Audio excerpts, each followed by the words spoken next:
table out in my car, so I had to go get the table and do all this stuff. Let me move this stuff. I'm not used to working with microphones, see. I just got back from Alabama, where I worked at a festival that had 7,900 students over 3 days. And my fingers are very tired. Anyway, let me get something going here. By the way, I got to tell you, coming out of the garage, there's a guy paying to get out. He rolls down his window, he looks at me and says, "Hey baby, you want a party?" You like surprise parties, hon? You've never seen a lady with a kickstand before, I guess. That's all right. I have car insurance. I've never been creamed in the rear, so. And it's true. I've been doing. I have to brag just a little bit before we get going. November 20th, I will be turning 70 years old. Yeah. Good skincare and lots of hormones. No, it's true, hon. You know, I get paid for being a Ford. Most people do it for free. Then they run for elections. Oh, come on. You'll use it. Wait, I gotta tell one joke. My favorite joke that I just heard read. Does anybody ever see the show Somebody Feed Phil? You gotta see this thing. It's amazing. Bill Rosenthal created Everybody Loves Raymond. And it's all based on his own life and his parents and everything. But he has a joke for his father who loved to tell jokes. And he had Paul Rubens on doing this joke. And I think it's one of the... You can use it because you can see it on Netflix. But he says, you got a joke for you. A bear walks into a bar. The bartender says, "What do you have?" And he goes, "I'll have a beer." The bartender says to him, "Why the big pause?" "I was born." It usually gets a second round. But anyway, that's my whole life. And I tell you, I've been in almost every evening Fringe except for two. I introduced my friend Cody Clark here to the Fringe. He's been in several more Fringes than me, but he's done very well in Orlando. And this is the kind of thing that Fringe and Catalyst and all these people do. So I'm just going to do a simple rope trick. Madam, point to one of the ropes. This one, great, we'll use it. When I was about 6 years old, my parents brought home a record that changed my life. A record is a black plastic thing. Just in case you don't, I have to explain that sometimes. Because sometimes I don't understand. Are you a boy or a girl? I'm a magician. I can be anything I want. So one day they brought home a record that changed my life. Well, some people's the Beatles, some people's Beethoven. With me, it was the Chipmunks. Yeah! Oh, you heard of the Chipmunks. It's my generation. How many are there? 3. Oh, very good. And what are their names? Simon and Theodore. Great. That means you all passed I step. That's wonderful. Or whatever they're. But one day my parents heard 4 Chipmunks. Sounded like this. Watch this. Christmas, Christmas, time is here. Time for toils and time for chicken. You can laugh. It's all right. We've been good, but we can't last. Hurry Christmas, hurry fast. What's the rope? Wanna play the word slower? Alan, okay. We can harvest down the road. This Christmas don't be late. Yeah. So when you use it uses 1, it uses 2, it uses 3, exactly equal lengths of rope. Yeah. They've been into the space much too long. Actually, we have a very long one here, correct? Yes. We have one sort of in between, correct? Yes. And this one we call Pee-wee. Yes. I know you are, but what am I? Oh, good, they remember Pee-wee. I'll have to tell Paul. Anyway, so there's 1 even end right there. There's 2 even ends right there. And there's 3 even ends right there. So there's 3 even ends there, 3 even ends there, and if you don't look at the middles, they all look the same. Yay! That's not magic. No. That's politics. So So we need a magic word. Someone just shout one out. Abracadabra. 4 letters of the Hebrew language spells one of the 72 holy names of God. Knows as Shem Hemfrish. Much too powerful for a little trick. Now for this one, so we got to use the word stretch. Stretch. Stretcho. And whereas before we had 3 of a different length, now we have 1. Get up here. We have 2. And we have 3, which are all just about the same, just like that. There we go. All right. We'll do this again for the magically impaired. Madam, have me hold on to those 2 ends. As soon as you touch them, the spell is broken. Look, there's the peewee, there's the medium one, there's the long one, the magic pen right in your hands. Don't do that off and you'll go blind. Thank you. Oh, we will do this again. Some folks may ask why. Why? All together or not at all? I didn't got enough trouble. Wait for it. Some folks may ask why. Why? Because I can. 1 even end, 2 even ends, 3 even ends, and since you folks have seen this before, I will do the short version. It's the short version. I can't get up. Hold on. There we go. They feel like 70 tonight, but once again we have 1 and 2 and 3. Now we can keep doing this all day long, being incredible magic, but also incredibly boring. So we're going to do the big finale! Woo! Wow. Improv. So, right over left, left over right, just like I learned from a Girl Scout. Okay, I ate a lot of cookies. It's better than eating a lot of brownies. Hey, I'd rather be a junkie than a pedophile. Depends on your brownies. But look, my mentor all those years ago, literally, I learned this over 60 years ago. He said that no matter what you do, at the end of the rope trick, never, ever end up with a rope that has knots in it. So you end up with one long piece of rope, and something you just don't see every day. I thank you very much for your...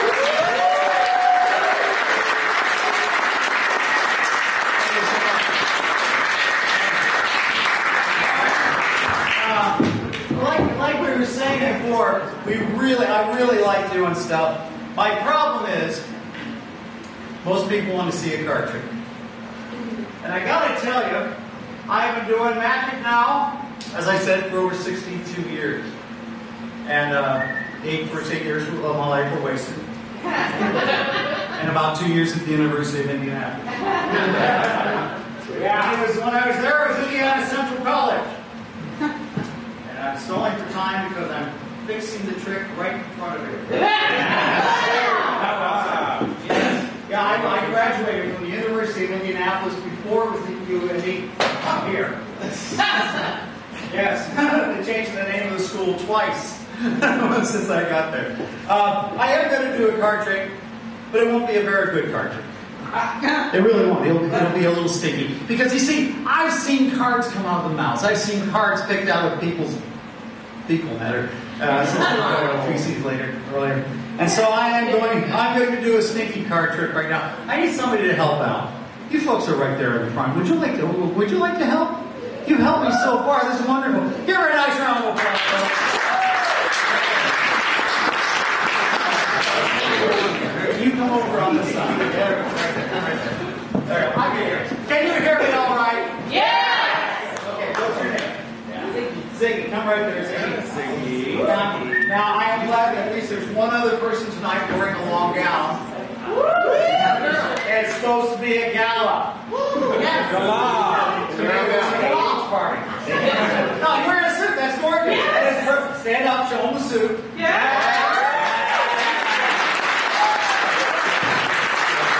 So Prince Estate wants it back. All right, Ziggy, can you tell one card from another? Okay, well, what's the other? That one. Okay, well, I'll tell you what. Like I said, this is a stinky card trick. You just say stop anywhere, and that will be your card.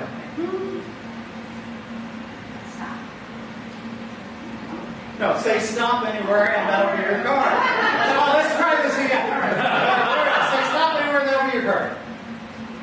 Stop anywhere. And And that? Your car. There you go! What are you really talking? Oh, the Queen of Diamonds. Well, that's rather fitting. It's better. Well, never mind. There's a disgusting joke there, and I'm not going to say it. So I'm going to give. I'll tell you what. See, I'm going to fold the card like this because that way you'll identify it. It'll make it easier to destroy in just a moment. Okay. And on the other here, I just wanted to find. You pick one card from the deck. You just have a card that you want. That you're not really going to pick that one, are you? You're like, I'll tell you what, let me turn it face up. I'm going to turn this way. You find the card, one card you really, really like. All right. You got. Oh, you're so smooth. She's tender. There we go. All right.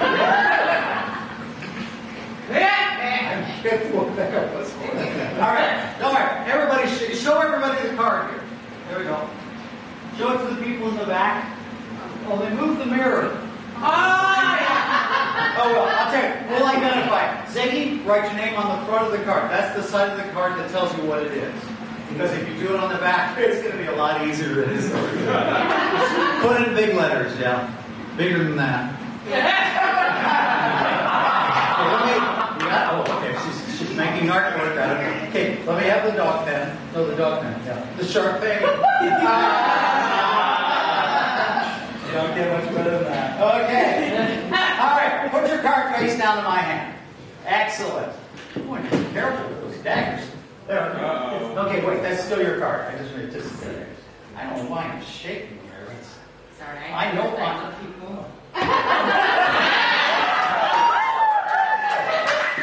It's still my beating heart. Okay, so I fold. Wait, we got to do this special. You're wrong. Hold on. We still got enough lipstick. Did I get a lip print on? Okay, hold on. Not that much. Okay, but there is a little streak. And if you don't get it off in a half hour, it's a tattoo. So, Ziggy, your card goes one way. My card goes the other. Story of my life. All right. And we make a little prisoner of the card right here, just like this. Bring it around. There we go. And we're going to fold it so it's easier to destroy in just a moment. Now, you remember I told you this was a card trick that really stinks? Here it comes. Because it was banned in Boston. It's a dry idea. Taught to me by a guy named Mitchum. Sure, you say. Leave her brother alone. Don't ask me to do it because that'll just linger on and on.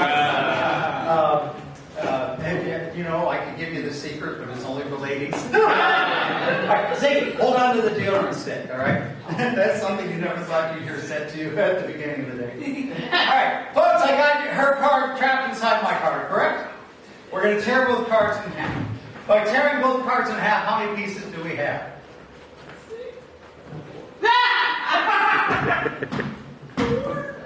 Yeah. All right. Yes. But watch. There were 4 pieces. Now there are 3. And where there are 3 pieces, now there's only 2. The only 2 that are left in my hand are the 2 halves of the Queen of Diamonds you helped me select. Take the top off the deodorant. Stop it. Let me have the top. No, top. Now you screw that up. Uh-oh. There we go. Okay. Oh, well, I'll help you. See, it gets to a point where you have to put a little pressure on it. And you see it'll pop out, supposedly. There we go. And when you do that, it re-engages the screw. That's how they get them in there. Ziggy, do you see something in there? Hold on. Hold on. Do you see something in there? I want to see. Thank you for your worship.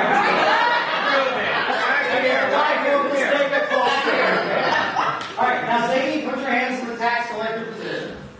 Excellent. All right. Now listen, the entire time you had the deodorant stick, I had both cards, and I tore both cards up. This is not a torn card. So for the first time, would you kindly tell me what your card was? A 2. An 8, 2, 9. Yeah. Yeah. So you did write Ziggy and Ziggy bigger after it.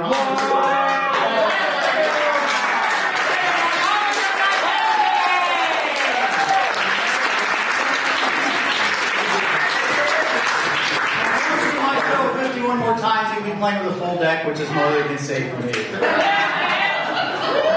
That was fun. Oh my gosh, I have to tell you, we did a fundraiser for the local Indianapolis Magic Clubs like last night down in the district, and we had a wonderful time with that.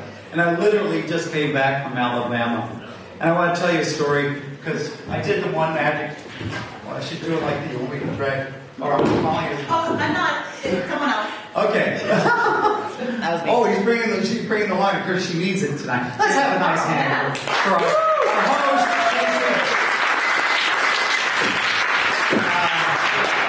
Casey wrote one of the nicest reviews for our show, which was called The Session. And The Session was all about four magicians walk into a bar. That's basically the show. And it was all made out of a CBS bag. All the props were coming. It was like we just shot with CBS to put a show together. But her review is one of the greatest things that I ever had written about. And but I want to tell you one last thing. When you wonder if the art or encouragement in the arts is worth anything. Oh, there's Bill.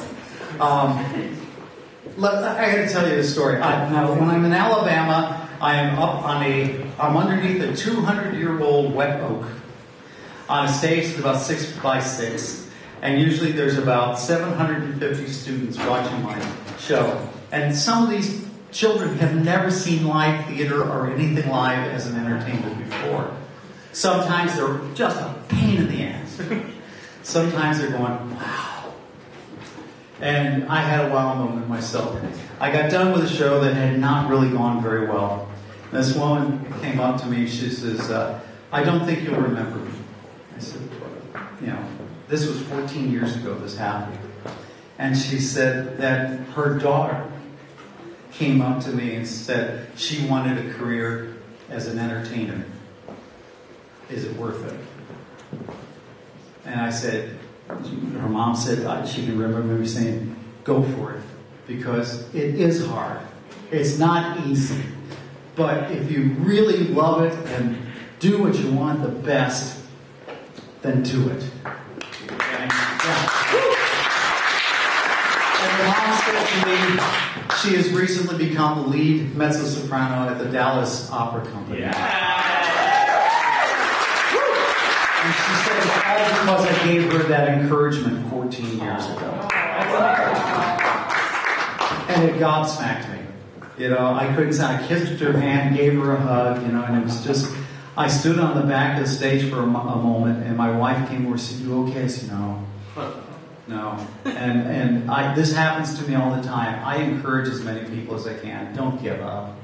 When the theater people come to you, or these people, show business, you should take 1 out of 100, make a living off of it. Well, there's one of my examples right there, Cody Clark. Yeah. When he was 15 months old, his parents said that he'd never say he loved him because he's on the autism spectrum. And now he has a degree in theater and marketing from the University of Louisville. He's put 10,000 air miles on something this year. He's been to hell. And he now does not only a different way of thinking, which he had in the Fringe, but he also does the show which talks about how people with autism can leave their home life and go on and get a job.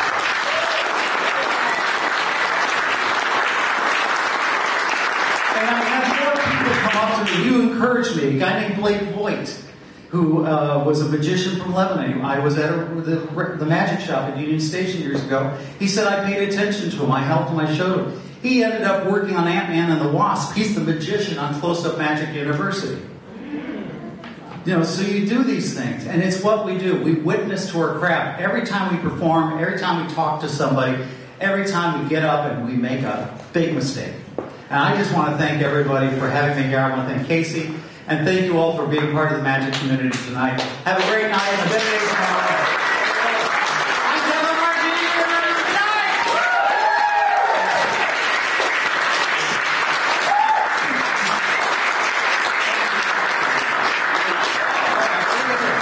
Ladies and gentlemen, no, I'm going to just work the room while you clean up. You're good. Andrea Merlin, ladies and gentlemen. And speaking to what Taylor, a.k.a. Andrea, was just saying right there, live theater is such a unique experience. Everybody in the room, every time there's a live show, sees a different show. We can talk about the fact that the script was a certain thing or the words said a certain thing, but everybody experiences live theater in their own unique way. And what's so beautiful about it is somebody may be moved by a show. Somebody may get that laugh that they needed after a very difficult day at work. Every person experiences it so differently, and I'm so blessed to be part of just the community of live theater and live entertainment, and the Taylor Martin 90-year celebration of magic that continues to go on. We're getting ready to enter a brief intermission here, and if you have a chance to speak to Taylor, aka Andrea, there are some exciting things on the horizon for that entertainer as well, and we were chatting earlier today. So how many years of Indie Monthly Magic have you done? We did 14 years before the pandemic. We're breaking open in February with a close-up show with Caleb Wiles, who's a local magician, but is also one of the best magicians in the world with a deck of cards. That'll be in February, like around February 17th.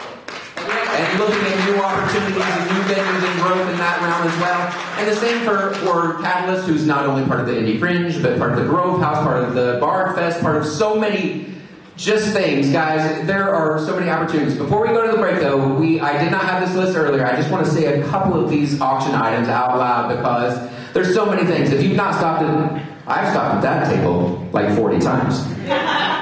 Stop over at that table, though, because there's amazing auction items with some of these artworks, that little space painting. Holy cheese, that's so cute. Oh my God, I'm in love with it. I am in love with it. Ladies and gentlemen, Tom Alvarez, who's here tonight, donating the cook out of it. I mentioned that earlier. He will be there.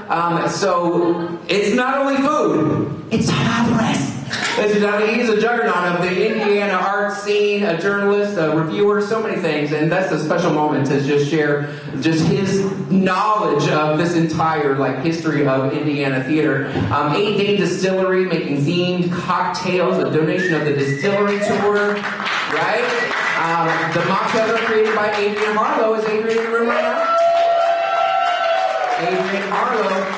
And as Casey mentioned, the community of theater, so many theater companies have donated ticket packages for the auction tonight. American Lives Theater, South Bank Theater Company, they are not here tonight. Let's check out their ticket package and show Natural Shocks at the Fonseca Theater, Dance Kaleidoscope, legendary in this town, ticket package, Civic Theater, ticket package, Theater Unchained, ticket package, Dustin Klein, private piano or voice coaching lessons.